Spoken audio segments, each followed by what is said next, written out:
Hello, hello, beautiful beings. I just got a comment. Give me just a minute from a tech perspective. I just came across a big glitch in my middleman in StreamYard. So hang on, let me see if I can hop in here and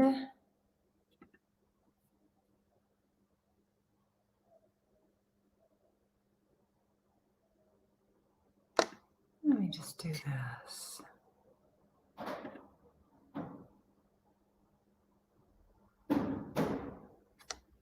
Great. Okay. So we should be good now. I think we're golden. Hello, beloveds. Who is here with us? I'd love to know who's here. Love to know who's here. Tell me, and we will launch in. So little tech stuff when you're a one woman show, as I am. Good, beautiful. There's Kathy and Pam. I just wanted to make sure this was being recorded. So it was telling me it wasn't being recorded. So I hopped in another place and tried to fix that. So anyway, here we are. I love you. And I'm so honored to be here with you today. We are here for our Q&A and for our satsang. And once again, as I've said so many times, I feel a little bit goofy doing this live this way because I've done it only audio for a long time. And if you want to know if these plants are real, they are. Like, this is all real. I feel like I've stuck myself in a backdrop, but this is like for real. My living room is behind me.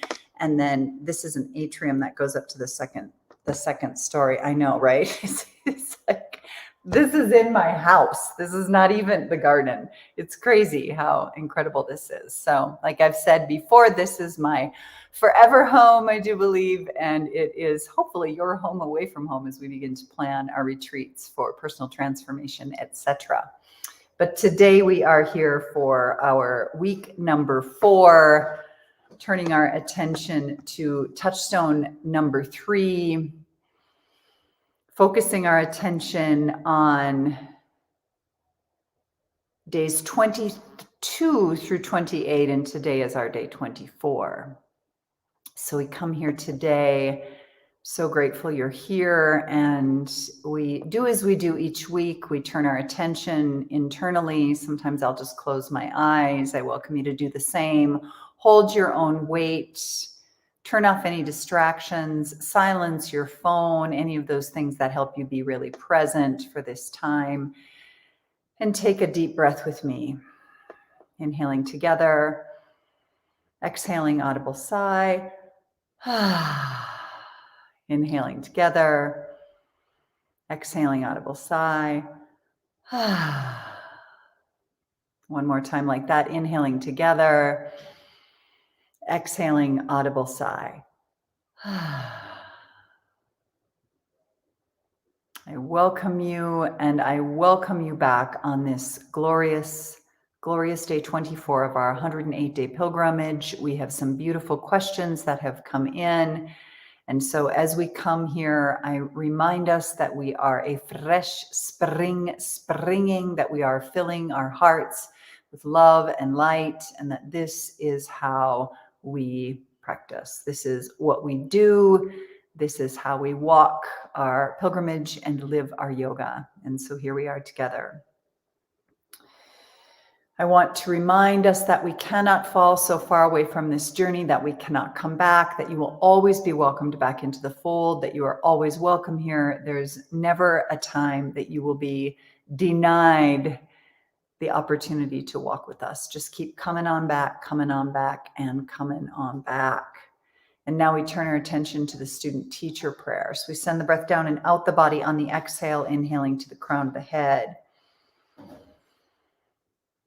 Om, Om, Sahana, Sahana, Vavatu, Vavatu, Sahanao, Sahanao, bhunaktu, bhunaktu, saha, saha, viryam, viryam, karavavahai, karavavahai, tejasvi, tejasvi, navadhitam, navadhitam, astu, astu, ma vidvisha, ma vidvisha, vahai, vahai,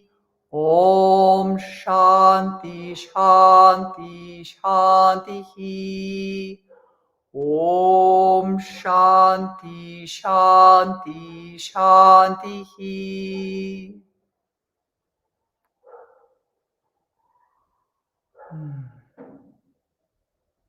The dropping of the jaw when I say shanti, shanti, shanti.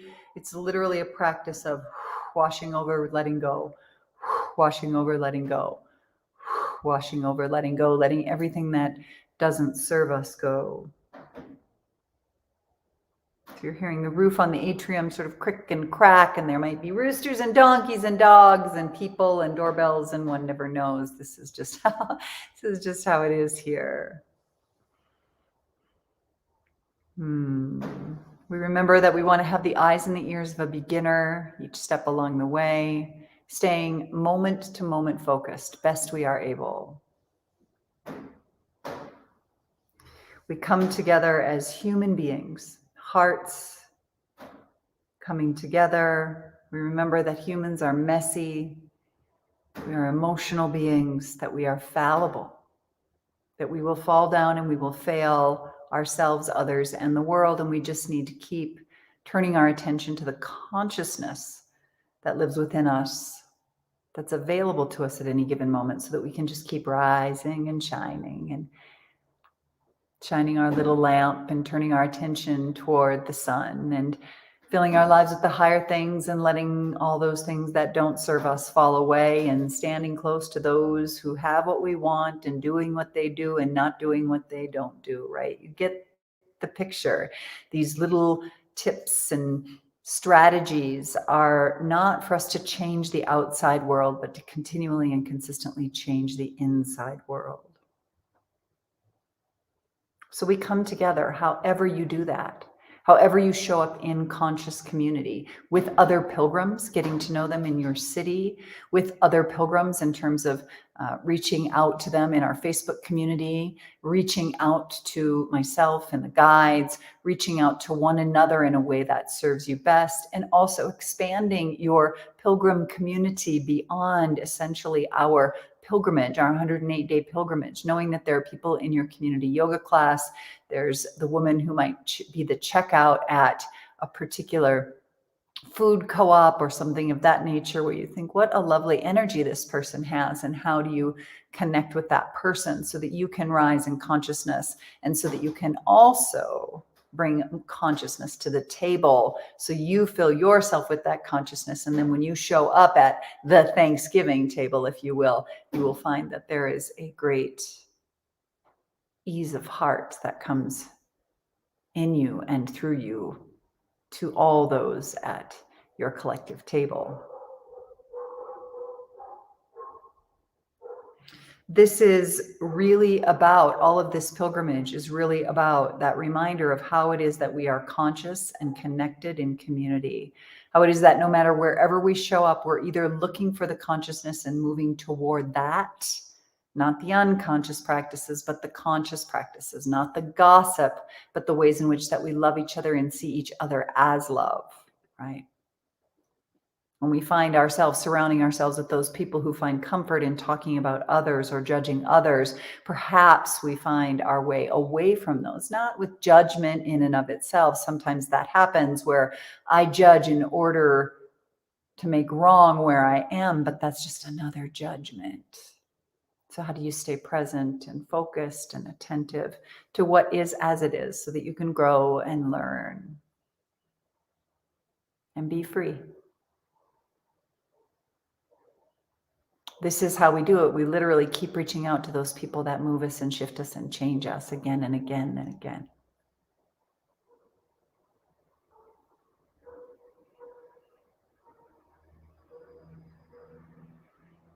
Remember the two primary ways as we enter into the topic of this week, as we review the topic of this week, rather, the two primary ways that we join conscious community is by joining a community that's already conscious. Keep finding those people that help us evolve and grow us and are doing things that we want to be doing more of, or feel a way or experience life in a way that we want to experience life, and I'll speak to that in a moment in a pretty big way, or we bring the consciousness where there is none. So I remember when I was, oh gosh, I've never told this story, but it feels pertinent to conscious community. And perhaps it's a reason I sit here before you today. So when I was in the 8th grade, I moved away from living with my mother at a high school, and going from, I guess, 7th grade into 8th grade, I moved from middle school into junior high. And then I went and lived with my dad because my parents had divorced. And in that process of moving, I was aware that when I moved to a much smaller town, and there was a lot more sex and drug activity than I was accustomed to. And so I moved away for a year and a half, and then I decided to go back and live with my mom again, back in a little bit bigger town of 10,000 people. And as I journeyed back, I looked around at my friends, and they were then doing a lot of those drugs and having sex in the 8th grade and drinking alcohol and all these things. And I thought, no, I won't return to that circle of friends. So I feel as though I was plucked out of my little world in my town with my mom and dropped into the world with my dad, and to feel like the frog dropped in hot water, like this isn't where I want to be. And then when I went back to where my mom was, I realized, gosh, I don't want to be with those friends. And so I consciously took a step back, looked out at the school and said, who do I want to be friends with? Who do I want to sit next to at lunch? Who do I want to stand next to? Who do I want to walk next to? Well, I wanted to be a swimmer. I'd never been a swimmer before going to my dad. So I wanted to stay on the swim team, which meant I had to be living a clean life. And I wanted to be an a cappella choir.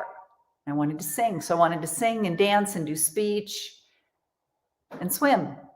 And so I picked the friends that were academics and musicians and kind of nerdy. And I picked all these friends. But then I had one girl named Tanya.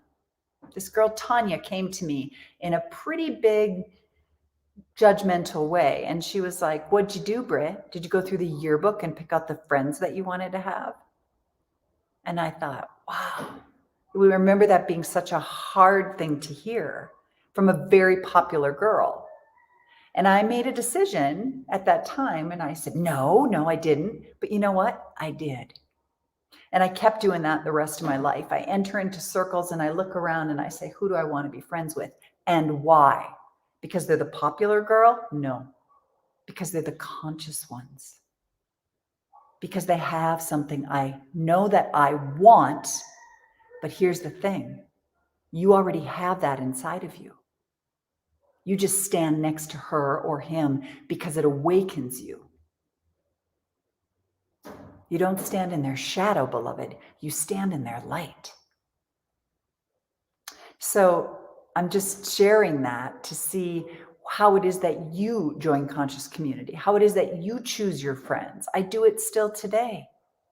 I join a community. And in fact, here I'm moving back to this city where I lived for a couple of years and then I left. And I didn't find it to be that conscious. It was one of the reasons that I thought, oh, I'll go somewhere else. But you know what I'm doing? I'm starting the conscious community. I'm starting the Facebook group for conscious women. That's my decision. I want to be a part of a conscious community. I don't really see that there's one here, or maybe it's in tiny little pockets. I'm just going to bring it right in and bring it right back to my heart of all hearts by creating it. You can do that, right? You can do that again and again and again. So this is the that of join conscious community. So I just remind us of that. So beautiful. I want to say one other thing that is part of this. We never, ever, ever use these teachings, ever use these teachings to place judgment on another or to create separation. I'm just doing all this work and she's not doing any work and I just can't. Namaha, compassion, kindness. If I was her and had her parents and had her life experience and had her karma and her challenges, I would be doing exactly what she's doing. I'm going to love her and I'm going to serve her. And I'm going to create those quality, healthy boundaries until I don't need them. And I'm going to keep nourishing myself in other places. I'm going to put less energy into that perhaps, but not cutting off, not judging. So this is these are advanced life skills, beloveds. These are advanced life skills. Okay. I wrote some notes from last year. You might be able to be peaceful in your kitchen, but can you be peaceful in your mother's kitchen? As if to say, we have to keep practicing so that our consciousness moves with us, no matter where we go, right? Or in our daughter's kitchen, or in our neighbor's kitchen, or in our cousin's kitchen who voted for that one that I would never vote for, right? It's that. How do we love each other as ourselves again and again? Okay, questions. I'm going to scooch over here. All right. Traveling, Jen, Patty, Caroline. Look at you, beautiful souls. I'm so glad you're saying hello. I'm so glad you're here. Yay. Look at that. Oh, I love you guys loving on each other so much. It's so beautiful. Okay. So Maria is probably sleeping. She's in England, but I'm going to speak to her question, a reflection of what I'm feeling. Maria says, this is a reflection of what I'm feeling, dear Britt, rather than a question. It's sometimes so hard staying positive when life just keeps on knocking me down every step of the way. I remind myself of the teaching, saying to myself that that's how Goddess is. But why can't she cut me some slack sometimes? I want to cry and laugh at all the same time. That's it, right? Sending love and gratitude to you. So here's what I'll say. I had asked her, can you give me some examples of how life's knocking you down? And perhaps, Maria, when you come back, I think it's the middle of the night where you live in England. But what I want to offer is that I don't know that it's all about being positive. It's about being present, I think, and doing our best to just relax. I don't find that being positive is the asset that I'm seeking. It's not the attribute that I'm wanting to embody.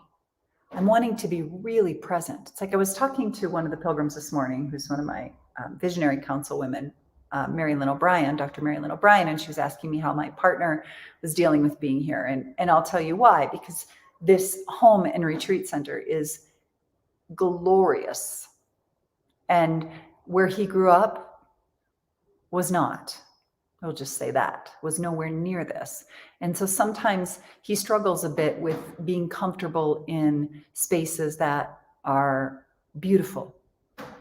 Not because of him, but because he's such a deeply committed family man that he knows that others in his family will never have this or never see this.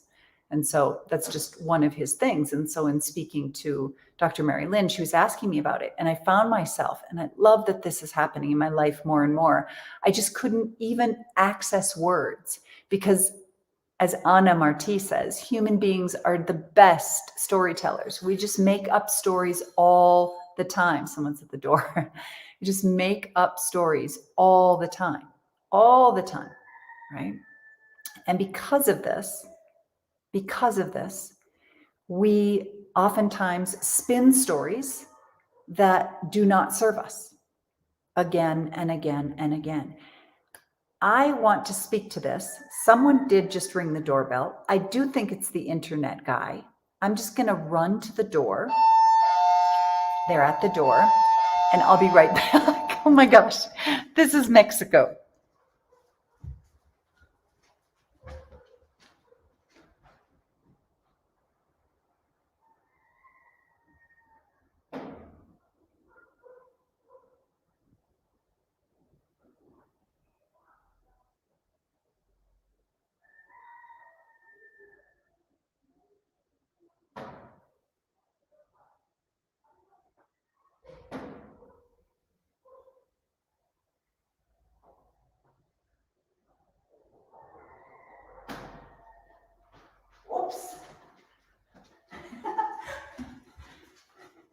I'm back. It was a young man selling light bulbs he can bounce on the street.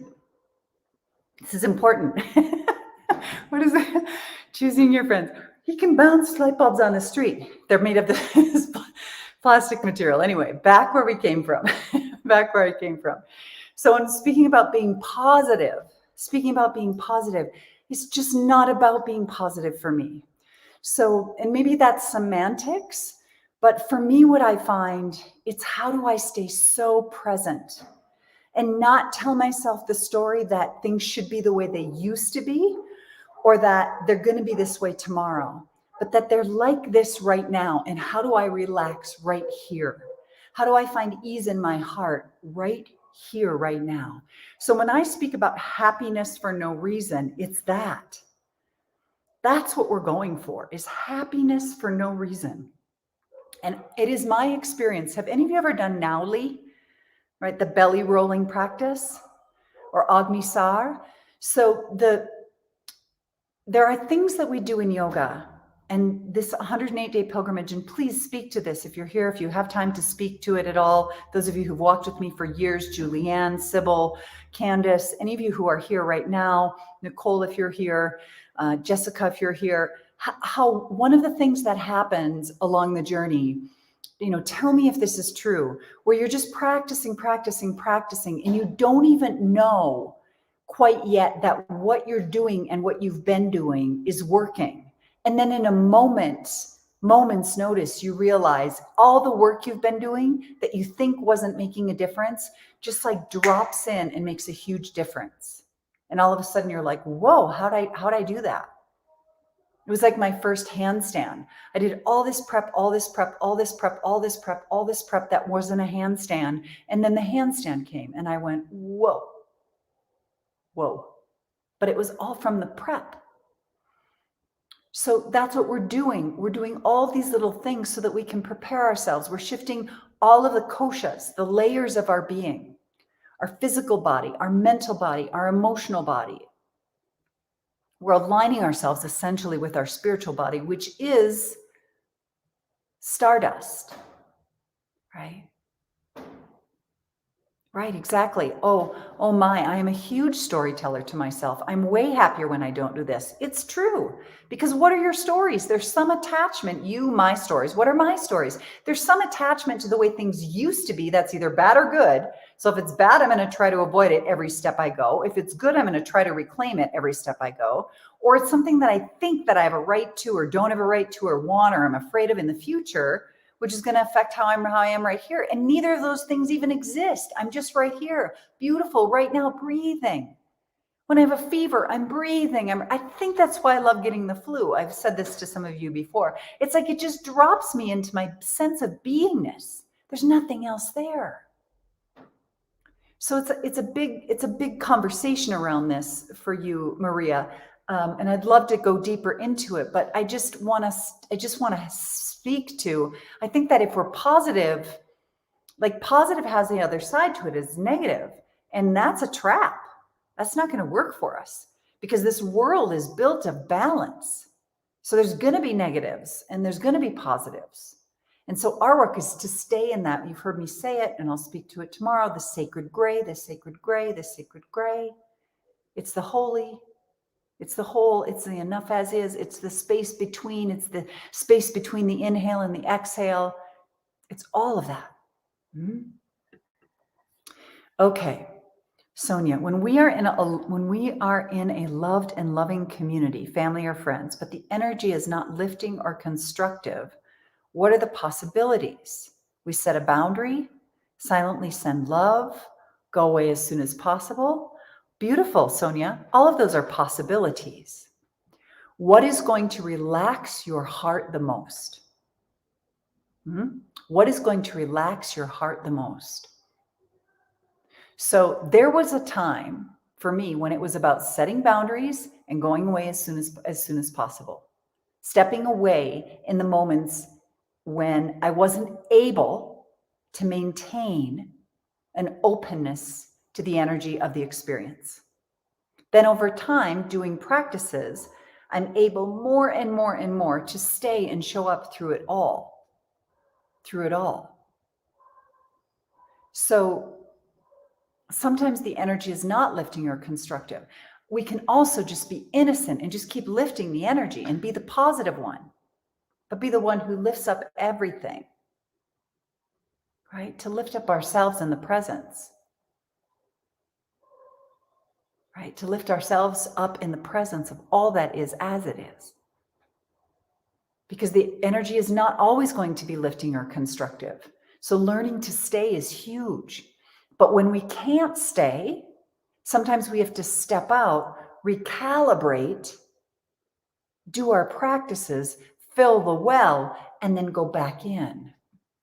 Sometimes that might be in a loved and loving community where you go to the bathroom, or you go for a walk, or you go take a bath, or you go practice yoga. Maybe that's the stepping out.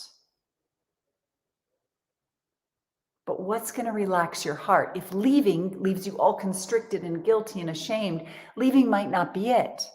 But perhaps leaving a little bit more emotionally, going to the bathroom and sitting.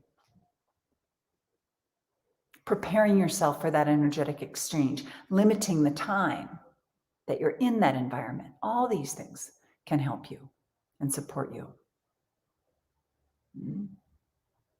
Such rich questions, Nicole says. I can't wait to listen to the recording later today. Thank you all for bearing your bones and asking such potent, juicy questions. I agree. I love all of this so much. I agree so much. I'm so deeply grateful. I'm so deeply grateful for these questions. Your answers are in the silence. They're in the stillness of your very own heart. Right? So every person is going to have a slightly different way of revealing, way of showing up, way of presenting. That's important. That's important to know that. It's all part and parcel of the practice. To know that your way and another's way might not be the same. Right? And to be at peace with that. And to recognize that the Vedic teachings, that asking yourself, others, and the world, asking of yourself in the presence of yourself, others, in the world, to be wide open all the time is a huge order. And it might not be possible. It's not for me. Might not be possible all the time. Right? There are our button pushers. They are our teachers. As Ram Dass says, they are God in drag. They are God in drag. There's a very, very strong caste system here in Mexico. It's like second only to India, I would say.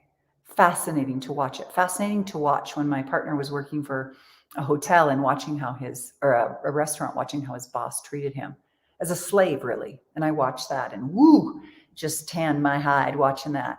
And I asked him about it and he said, I just serve God in those moments. She doesn't exist. So that's the line in Pilgrim poem, let me be a slave for all those who want a slave.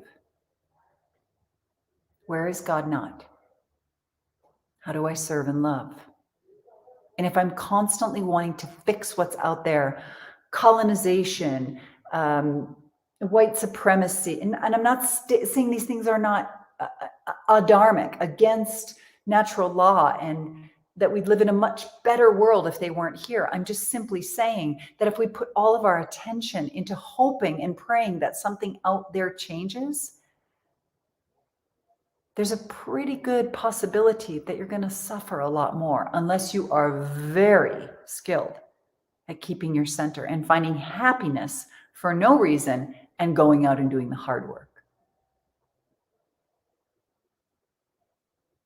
Right? Gandhi wasn't even attached to his body. If he would have died, he would have died in the name of divinity, in the name of freedom, of his own soul and the soul of his people. He wasn't manipulating a situation. Pray the devil back to hell, the story of the Rwandan women, Rwandan genocide. It was not about the woman taking her shirt off, was not about, if you've not watched that yet, it's really worth it watching it on Amazon. It wasn't about her. We got to make it not about us. That's ultimately our consciousness in community. That's ultimately our consciousness in community. Okay, other questions? There's one more I've got coming. I'm just refreshing on the Facebook page. Okay, there's Maria. It's feeling that everything is going wrong.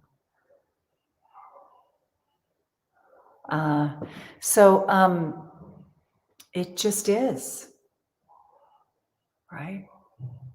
It just is. I'm thinking about one of my friends from high school. How about this? My friend Kim from high school. So they were in the second year of treatment of cancer for her husband when she was diagnosed with cancer. And so this dance that they're doing of his chemo and her chemo, and the love that I bear witness to them sharing, and the presence that they have, and the grace and the gratitude that they have for every day and every breath, like that's super therapy. Sometimes I wonder if illness like that catapults us. Many of you could speak to this.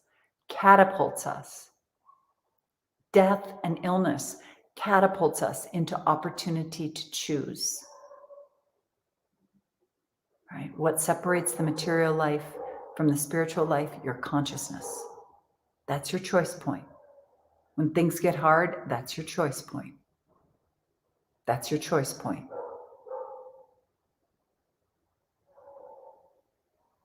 Right. So I don't know that that helps Maria specifically, but that's what I can say about that. Yes. Oh my God. Oh my goddess. Casualless. Was that causeless joy? Causeless joy? It says casualless. I think you meant causeless. Causeless joy. Thank you, Britt. I so needed to find you live today. Pam says, I keep thinking how to do a Christmas different. How do I let go of the thought? I know it's a similar question. I'm not sure, Pam. If you can speak to that a little bit more completely, I might be able to speak. It's my practice, God and drag. So good. Makes me smile. Dealing with a narcissist boss, I step out and count my blessings. Thank you for this validation. Whoa, it's been intense and powerful. Yeah, I'm going to come back to something. Aloha, Britt. Love being so present in the illness, and I love the duality of Leela sending aloha to all. Yeah, we're just in it. We're just in the love and the drama and the trauma of it all, huh? My morning and evening routine is everything, but took me weeks and months of practice to get there and have to do recess duty, but still listening. Julie. Sybil, yes, absolutely. One day we are just no longer doing, saying, thinking the way of yesterday. It just arrives, and that's that. I love that. Oh my, I'm a huge silly. Okay. So I want to say something that my teacher says to me, and I think this is a super good lesson for us. And I catch myself all the time, and I'm going to sneeze here. So pardon me if I feel like I'm going to sneeze. Here's the thing. He says, do not use nouns to describe people. She's a bitch. She's a hog. Right? She's a sociopath. Right?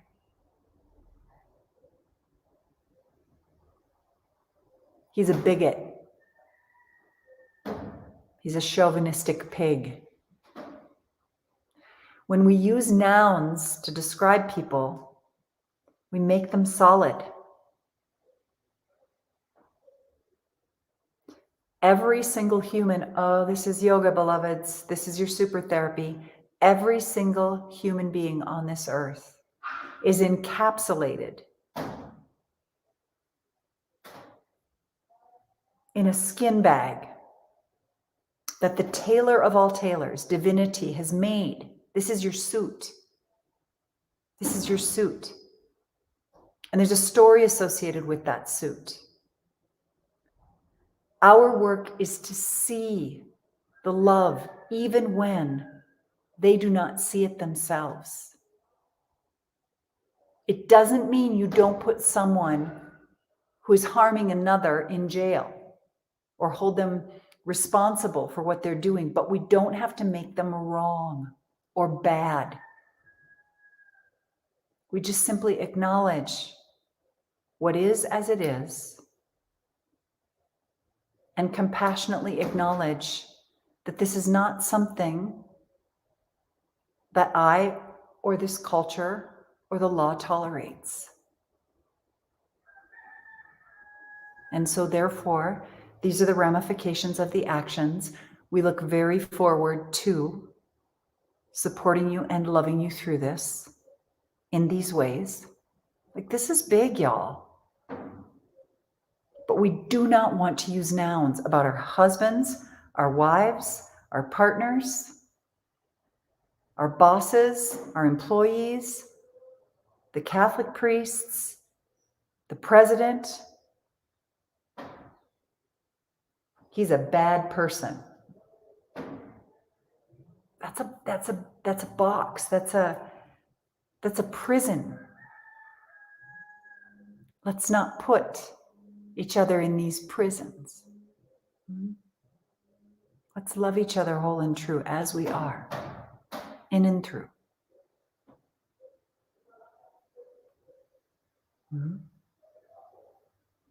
As such. It's a tall order. It's a tall order. We don't want to do it to ourselves either.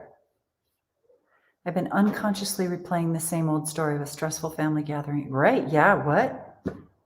Okay, that's a great one. I've been unconsciously replaying the same old story of a stressful family gathering at Christmas. It's only stressful if you feel stressed. There's the work. You don't have to change anything out there. You don't have to change Uncle Bart from drinking too much eggnog with whiskey. You don't have to change Aunt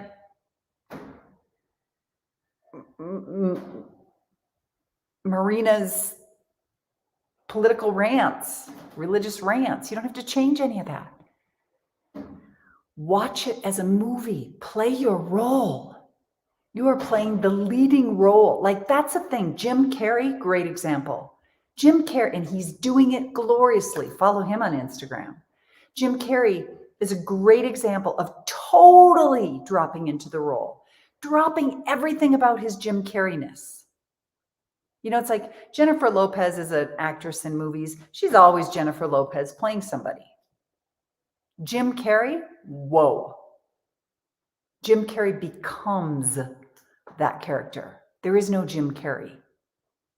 And then he plays the role. You can go down to YouTube. I mean, he's like living the Vedic teachings these days. It's amazing. It's amazing to watch. And people think he's crazy because of it. He plays the role of Jim Carrey, just like he plays the role of whatever. I can't remember all the roles he's played, right?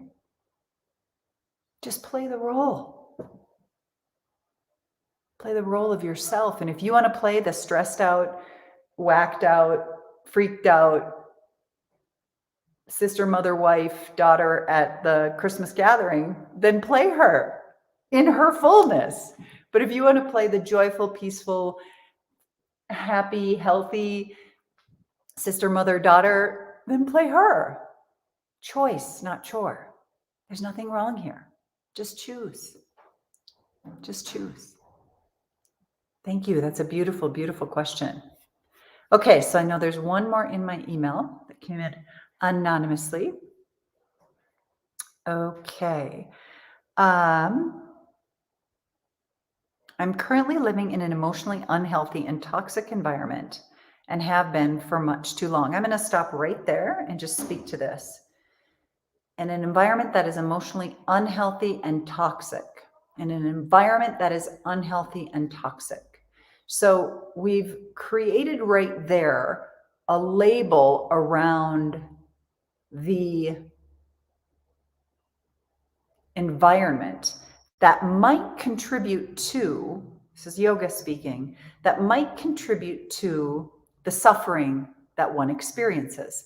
So if I could even shift my language in those moments to say, I am currently living in an environment that is challenging for me without the labels. That's labels of other. This has led to emotional exhaustion as well as several negative physical manifestations, which are not sustainable. In my heart and soul, I know Pilgrim is exactly what I need to do to help me rise from the depths of my current situation. But I'm finding I cannot seem to build up my reserves and I'm still feeling beyond empty. Although I'm taking part in the morning sankalpas and incorporating many of the other Pilgrim offerings, each day feels like one step forward and two steps back. Unfortunately, due to certain circumstances, I'm not able to remove myself from this living environment for many months to come. Okay. This leaves me feeling lost and disheartened, depleting what little energy I try to muster. What can I do to stop this energy depleting cycle and continue building my reserves while living in the environment that is depleting them? Okay, your work. Okay, please, let's see. Something else here. I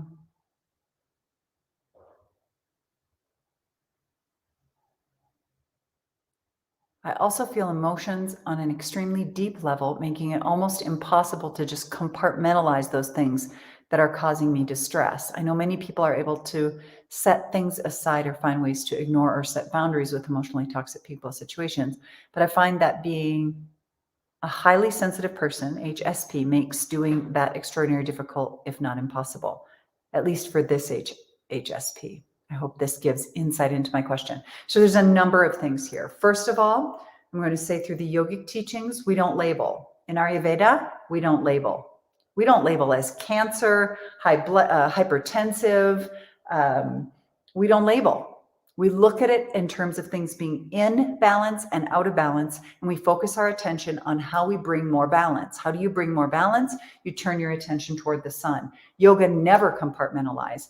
Yoga never essentially creates boxes to put things in or ignores what's going on. In fact, it is absolutely and entirely inclusive of everything, letting everything come, letting everything that is here be here, and just opening ourselves, relaxing into our hearts to let go of that which doesn't serve us. How do we do it? Through the practices. So we are going to suffer more if we focus on a timeline out there that feels really far away and that we might die between now and then, physically, mentally, emotionally, exhaust ourselves further. The work is ultimately not about labeling myself as HSP or not HSP, not about labeling something or someone out there as being toxic or emotionally, what was the language? Emotionally unhealthy. None of that. Just blah, blah, blah. Namaha, namaha, namaha. Not mine. I don't need any of that. That language doesn't serve me. It does nothing for me. None of it. It only makes makes the box where I have options that much smaller, smaller, smaller, smaller, smaller. Drop that. Keep coming back to the heart. Keep coming back to the breath. Your job is to get through this next day. Do your very best to get through this next day. Not tomorrow, not the next day, not the next day. This is for all of us, just this day, right here, right now. I have a million things to do. I have a million challenges. I have a million things that I'm facing. I'm turning my attention to this breath, to this day. If this day is too long, just one prayerful breath, one deep, holy, sacred breath. We use all of these little practices to continue to just nourish us best we are able. It doesn't mean we're not going to sometimes feel depleted. We're going to feel depleted. It doesn't mean we're not going to be depleted for some time. It may be that it is impossible for you to technically gain ground in the current environment. That's true. I can't speak to whether or not you can get out of that environment. Only you know that. Finding support in the moments when this is not enough, when Pilgrim is not enough, finding a therapist close in, finding a spiritual guide close to you, near to you, available to you. It's the language that so often makes our boxes so tiny. It gives us context and helps relax us for a moment, but then we want to say, that's a tool, right? Diagnoses of any sort, schizophrenic, cancer, HSP, hyperglycemic, any of those things, hypoglycemic, any of those things are tools that give us context to sort of gather ourselves.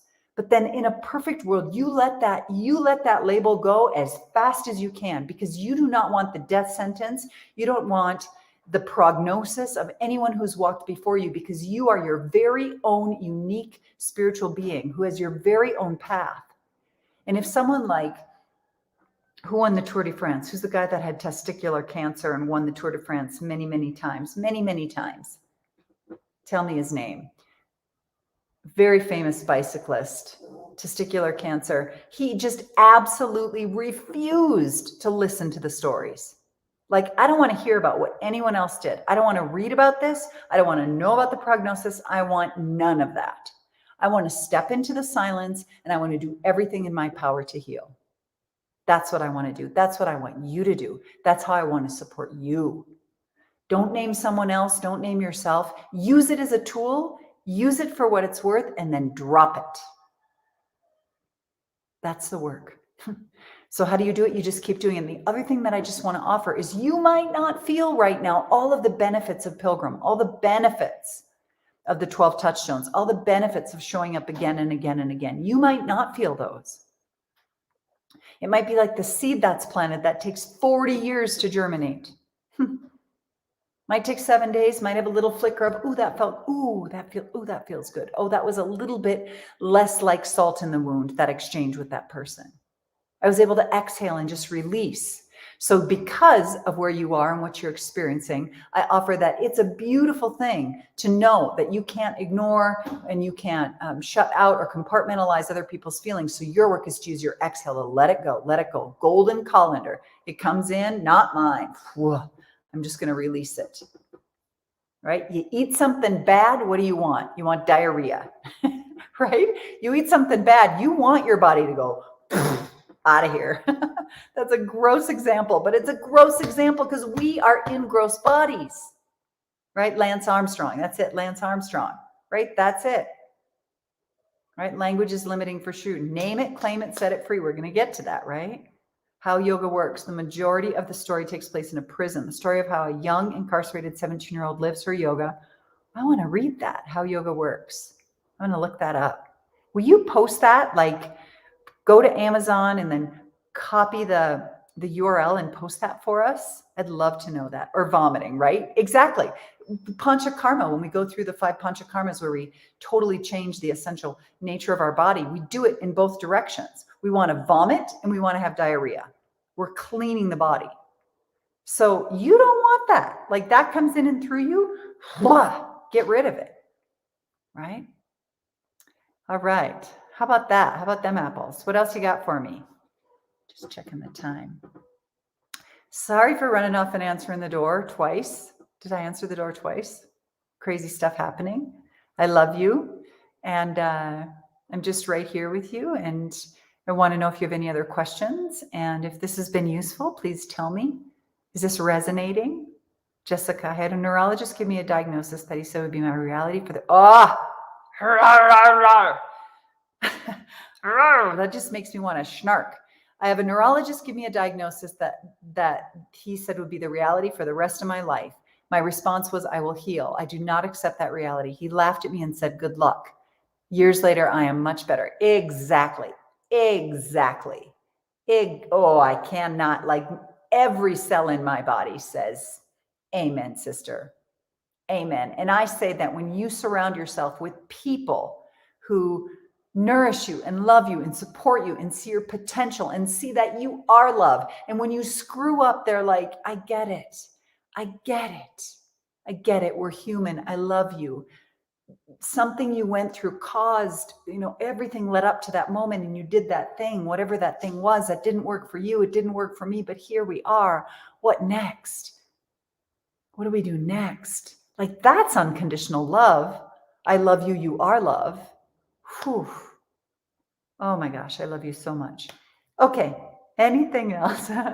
Okay, I love you. I'm just going to hang out here for a moment, take a drink of water.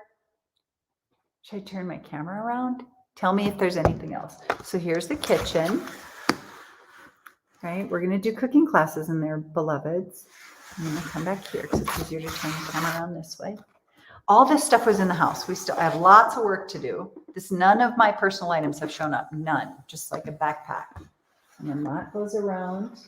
That's outdoor yoga space there, and the yoga studio's out that window. Yeah. That's it. That's the whole show. This is from the living room area. So I have the six sisters coming on, when are they coming?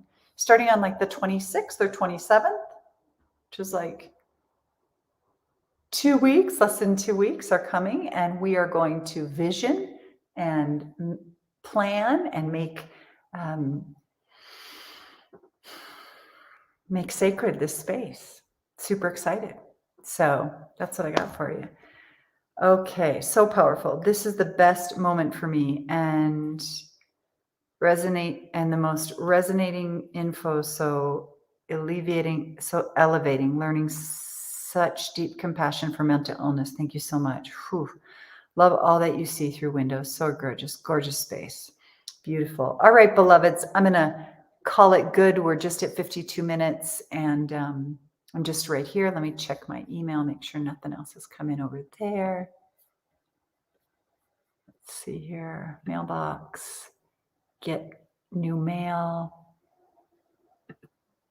And then I'm just going to check over on Facebook one last time. I got nothing over here on email. That's good news. And let me hit refresh here.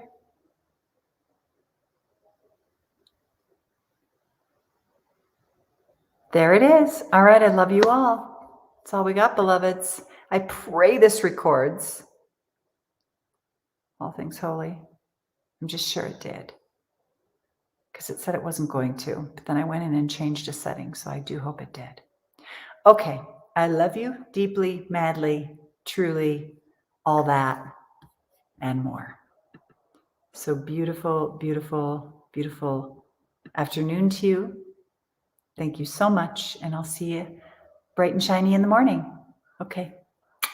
Ciao.